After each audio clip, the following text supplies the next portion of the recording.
Riders, Ridettes, and Pillions. I'm Elliot, this is the Van Blam YouTube channel, and this is a brand new 2022 Triumph Speed Twin. As you probably know, Triumph gave the Speed Twin a number of upgrades for this year, improving the motor, handling, and stopping. Today, we've come to Motorcycles of Dulles in Dulles, Virginia, to find out just how those tweaks translate to the road, and to see how this newly revised Speed Twin compares with my 2019.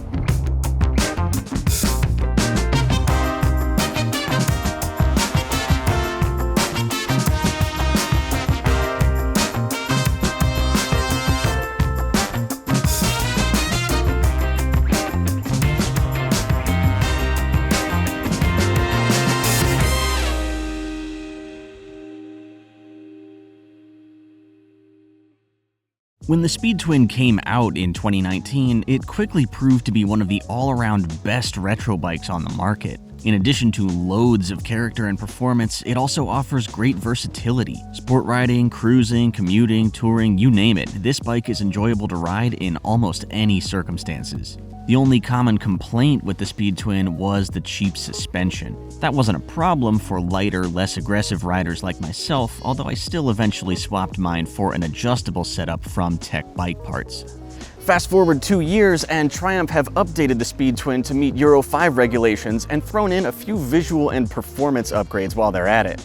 We got Brembo M50 front brakes, non-adjustable Marzocchi inverted front forks, a dash of extra horsepower and torque, and Metzler Racetech RR tires, replacing the Pirelli Diablo Rosso 3 tires that came on my 2019. When I first heard that these were the changes Triumph decided to make, I had some mixed feelings.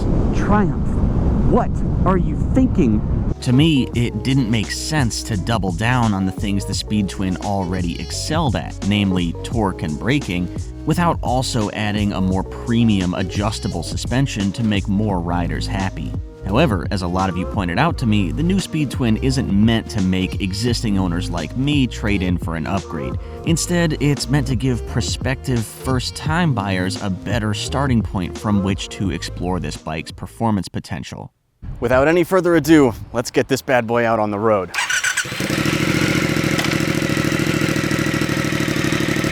Yes, this is all very familiar so far, especially the sound.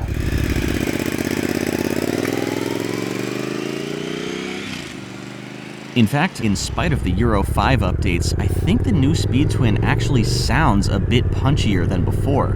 A lot of people are lamenting the fact that Triumph have started welding the catalytic converters in place on the modern classics range, making exhaust upgrades even more difficult than they already were. However, I've ridden my 2019 over 11,000 miles and still haven't gotten tired of the stock exhaust note, so with the new model sounding even better, I don't think the welded cat is going to be a huge problem. So I am not pushing the limits of this Speed Twin today. It is, after all, brand new and doesn't belong to me.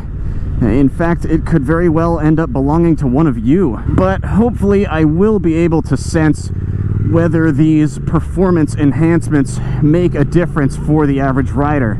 Right off the bat, I noticed the torque. That was, of course, something where I did not think that the original Speed Twin needed improvement, but they gave it, I don't know, I think like 2 extra foot-pounds and moved peak torque about 500 RPM lower in the rev range to somewhere around 4250, which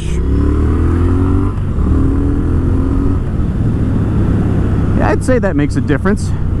The difference in torque became even more clear later when I hopped back on my 2019 to go home. It doesn't feel like the new bike has more torque, but with that peak being 500 RPM lower, it feels much more ready for a burst of acceleration at any given time. To be honest, the difference is more noticeable than I thought it would be. Yeah, it goes all right. Next up, let's see how they improved the braking.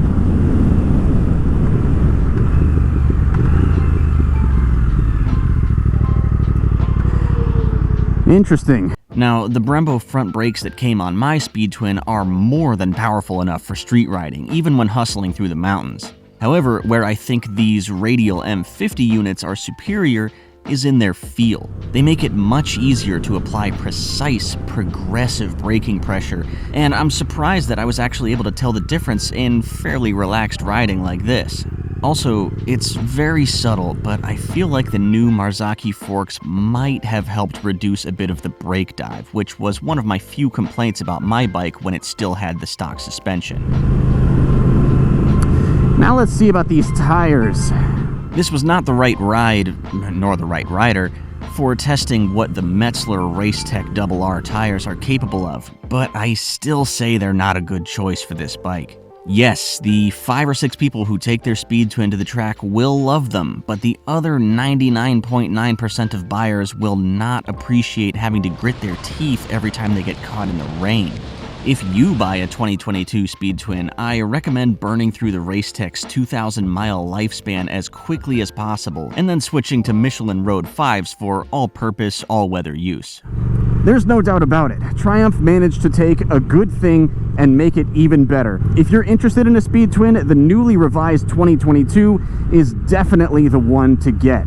It offers the best performance without sacrificing really any of the versatility that I love so much about my 2019. Just don't forget to factor some new tires into your budget. I want to give an especially big thank you to Motorcycles of Dulles for making this video possible. They actually have multiple 2022 Speed Twins in stock as of the filming of this video, so if you want one of these things or any other Triumph, BMW, Indian, Royal Enfield, or Zero motorcycle, then come check out Motorcycles of Dulles and tell them Van Blam sent you. In the meantime, if you want to see more bike reviews or more adventures with my 2019 Speed Twin, then make sure you click that subscribe button to join the Van Fam. Until next time, and as always, you ride safe, and remember, motorcycles are for everyone.